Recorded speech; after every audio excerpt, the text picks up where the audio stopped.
제2의 한진해운 사태를 막기 위해서 정부가 기업 구조조정 방식을 전면 개편하기로 했습니다. 한진해운은 국책은행 주도의 구조조정 대표적인 실패 사례로 꼽히는데요.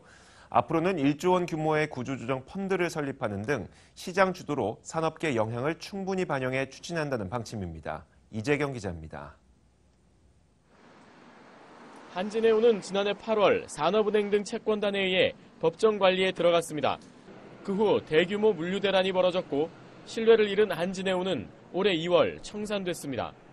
우리나라 원양 전기선의 선봉량은 1년 새 105만 TU에서 35만 TU로 곤두박질 쳤습니다.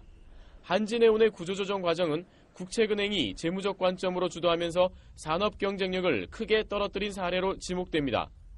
정부는 앞으로는 산업계 구조조정 과정을 국책은행 중심이 아닌 시장 중심으로 전환하기로 했습니다. 공적 부담은 줄이고 산업적 측면에서 균형을 찾겠다는 의지입니다. 이를 위해 펀드 조성 등을 통해 자본시장의 역할을 키우기로 했습니다.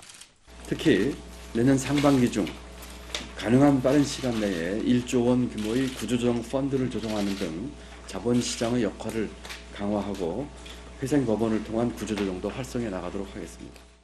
최근 현안이 되고 있는 조선업계의 구조조정 역시 외부 컨설팅을 거쳐 산업과 금융 측면을 균형 있게 고려하기로 했습니다. 앞으로 닥칠 더 큰 불황을 대비한 조선업 지원 방안도 마련합니다.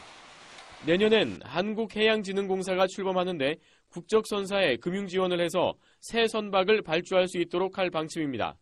내년 1분기에는 한국해운재건 5개년 계획도 내놓을 계획입니다.